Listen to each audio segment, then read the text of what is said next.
السلام علیکم ورحمۃ اللہ وبرکاتہ۔ تو تمام ویورز کو خوش آمدید ہمارے آج کے قرآن کلاسز کے سیشن نمبر 21 کے اندر انشاءاللہ تعالی العزیز ہم سورہ بقرہ کی آیت نمبر 22 کو آج کے سیشن کے اندر کور کریں گے۔ پہلے میں آیت کو پڑھ لیتا ہوں تلاوت کر کے اور پھر اس کے ترجمے کی طرف پھر تفسیر کی طرف جاتے ہیں۔ تو بسم اللہ الرحمن الرحیم۔ الذی جعل لکم الارض فراشا والسماء بناء وانزل من السماء ماء فاخرج به من الثمرات رزقا لکم فلا تجعلوا للہ اندادا وانتم تعلمون۔ ترجمہ: اسی نے تمہارے لیے زمین کا فرش بنایا، آسمان کی چھت بنائی، وہی آسمان سے پانی بارش برساتا اور اسی کے ذریعے روزی کے لیے پھل اور اناج پیدا کرتا ہے، لہٰذا تم جانتے بوجھتے کسی کو اللہ کا شریک نہ بناؤ۔ تو چلتے ہیں اب اس کی تفسیر کی طرف۔ تو بسم اللہ الرحمن الرحیم۔ الذی جعل لکم الارض فراشا والسماء بناء، جس نے تمہارے لیے زمین کو فرش بنا دیا اور آسمان کو چھت بنا دیا۔ وانزل من السماء ماء، اور آسمان سے پانی برسایا۔ فاخرج به من الثمرات رزقا لکم، اور پھر اس پانی کے ذریعے سے زمین سے میووں کی شکل میں، پیداوار کی شکل میں تمہارے لیے رزق اگایا۔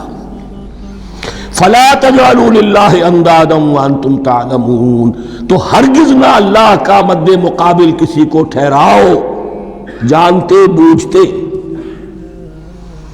وانتم تعلمون کا ایک مطلب یہ بھی ہے کہ تم بھی مانتے ہو کہ اس کائنات کا خالق اللہ کے سوا کوئی نہیں۔ اہل عرب بھی مانتے تھے، جو ان کے دیوی دیوتا تھے وہ سمجھتے تھے کہ یہ اللہ کے اوتار ہیں یا اللہ کے ہاں بہت یہ پسندیدہ ہیں، اللہ کے محبوب ہیں، اس کے اولیاء ہیں، اس کی بیٹیاں ہیں، لہذا یہ شفاعت کریں گے تو ہمارا بیڑا پار ہو جائے گا، ورنہ خالق وہ مانتے تھے اللہ ایک ہی ہے۔ جب تم یہ مانتے ہو کائنات کا خالق ایک، مدبر ایک، تو اب کسی کو اس کا مد مقابل نہ بناؤ۔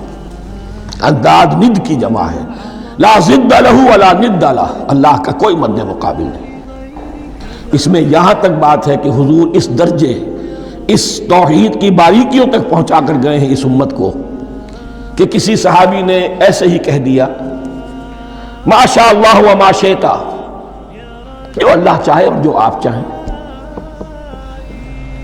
حضور نے فوراً ٹوک دیا اجعلتنی للہ ندا، کیا تو نے مجھے اللہ کا مد مقابل بنا دیا ہے؟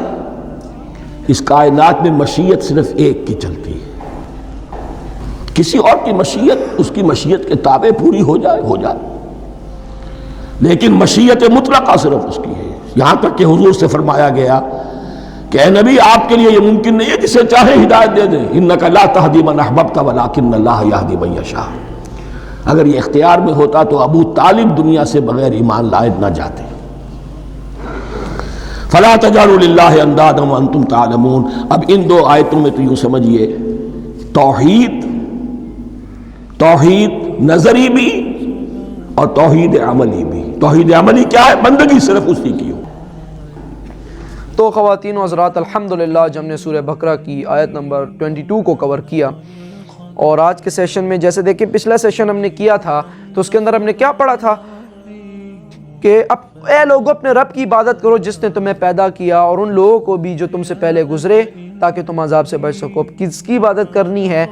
اس رب کی عبادت کرنی ہے جس نے تمہارے لیے زمین کا فرش بنایا اور آسمان کی چھت بنائی، اور وہی آسمان سے بارش برساتا ہے اور اسی کے ذریعے تمہیں روزی کے لیے پھل اور اناج پیدا کرتا ہے، لہٰذا تم جانتے بوجھتے کسی کو اللہ کا شریک نہ بناؤ۔ ڈاکٹر صاحب نے بھی بہت اچھے طریقے سے اس کو سمجھایا کہ دیکھیں اس آیت میں ہمیں یہ بتایا کہ اس رب اللہ رب العزت کی عبادت کرنی ہے۔ پہلے ہمیں یہ بتایا کہ کس کی عبادت؟ جس نے ہمارے لیے زمین کا فرش بنایا، ہمارے لیے آسمان کی چھت، اور اسی سے پانی بارش بھی برساتا ہے ہمارے لیے، اور ہمیں روزی کے لیے پھل اور اناج ہمارے لیے پیدا کرتا ہے۔ بس تم جانتے بوجھتے اللہ کے ساتھ کسی کو شریک نہ بناؤ۔ نہیں، یہ بہت بڑا ظلم ہے۔ جس رب نے پوری کائنات کو تخلیق کیا اور ہم جانتے ہوئے کہ حالانکہ ہمیں پتہ ہے کہ ہم اللہ رب العزت ہمارا رب ہے، وہ ہمیں ہر چیز عطا کرتا ہے، ہر چیز کا خالق و مالک وہ ہے، لہٰذا ہم پھر بھی کوتاہیاں کرتے ہیں اور شرک کرتے رہتے ہیں، لوگوں کے سامنے ماتھے ٹیک دیتے ہیں اور اللہ کو ہر مسئلے کا حل اللہ کے سامنے تلاش کرنے کو ہم کچھ کنسیڈر ہی نہیں کرتے.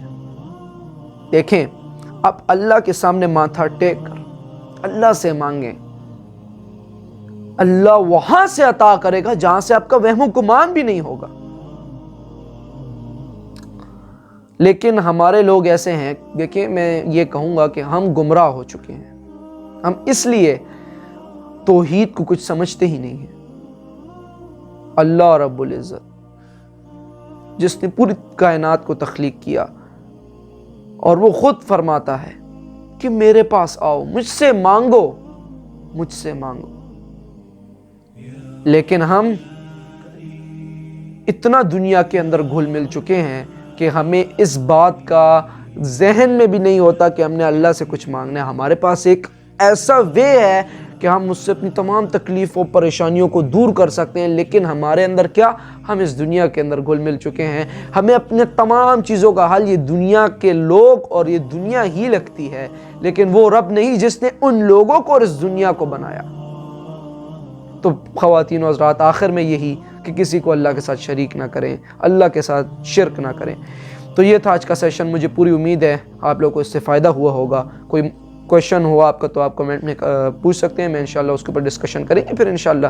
تو آج کے لیے اتنا ہی، تب تک کے لیے اللہ حافظ. ملتا ہوں آپ سے انشاءاللہ کل میرے خیال سے ہے پیر ملتے ہیں پیر کو 8 بجے. تب تک کے لیے اللہ حافظ. وما علینا الا البلاغ المبین. صلی اللہ علیہ وآلہ وسلم.